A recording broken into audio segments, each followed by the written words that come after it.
ব্লেন্ডারে পাঙাশ মাছ রান্না করলে এত মজা হয়, আপনি না খেলে একদমই বুঝবেন না। লোক লজ্জায় বলতে না পারলেও পাঙাশ কিন্তু আমার পছন্দের মাছ। এখানে আমি পাঙাশ মাছ ধুয়ে নিয়েছি। এরপর এখানে গোটা কয়েক টুকরা পেঁয়াজ নিয়ে নিলাম, লাল মরিচ, আপনারা চাইলে এখানে শুকনো মরিচ দিতে পারেন। এরপর নিলাম রসুন, আদা, এখানে অ্যাড করে দিচ্ছি পাকা টমেটো।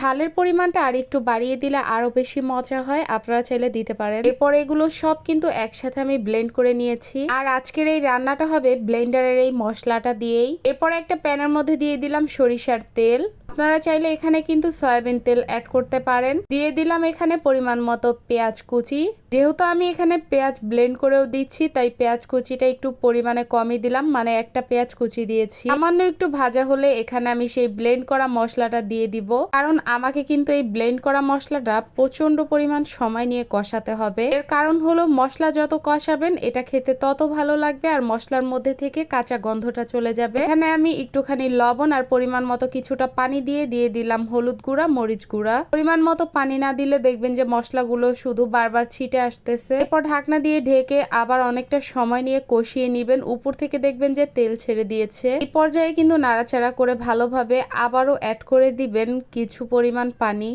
সামান্য পরিমাণ এইভাবে কষিয়ে কষিয়ে এই রান্নাটা করলে খেতে কিন্তু অনেক বেশি মজা লাগে। আমার কাছে তো মনে হয় পাঙাশ মাছই জাতীয় মাছ, কারণ খেতে এত বেশি মজা। আলহামদুলিল্লাহ, আপনাদের কার কার পাঙাশ মাছ পছন্দ সেটা একটু জানাবেন তো আমাকে। এখন কিন্তু এখানে আমি এই মশলার মধ্যে সমস্ত মাছগুলোকে অ্যাড করে দিব একে একে। আজকে কিন্তু অনেকগুলো মাছ রান্না করা হচ্ছে, কারণ আমার বাসায় অন্য মাছ রান্না করলে এতটা খাওয়া হয় না। পাঙাশ মাছ রান্না করলে যত পরিমাণ খায় বাসার সবাই। আর আমি কিন্তু সবসময় পাঙাশ মাছ কিনে নিয়ে আসি গ্রাম থেকে। ঢাকা শহরে আমি কখনোই পাঙাশ মাছ কিনে খাই নাই, কারণ আমার কাছে মনে হয় কেমন না কেমন হবে, এই জন্য।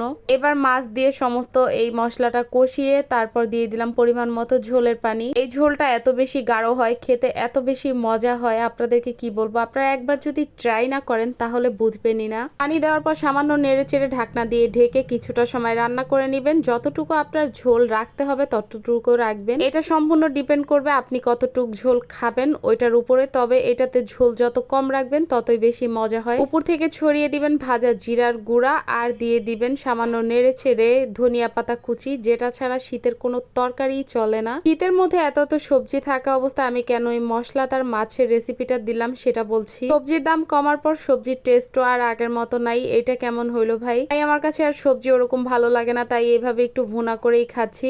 আর এই যে দেখেন ফাইনাল কালার এরকম লাল লাল হবে আর খেতে মাশাআল্লাহ আলহামদুলিল্লাহ অনেক বেশি মজা হয়। এভাবে পাঙাশ মাছ রান্না করলে আপনারা আমাকে অবশ্যই কমেন্ট করে জানাবেন, এটা আপনাদেরকে আমি কথা দিলাম। কারণ আমার কাছে মনে হয় এটা পাঙাশ মাছের একটা দুর্দান্ত রেসিপি। যারা একবার ট্রাই করেছে তারাই ভালো জানে। আল্লাহ হাফেজ।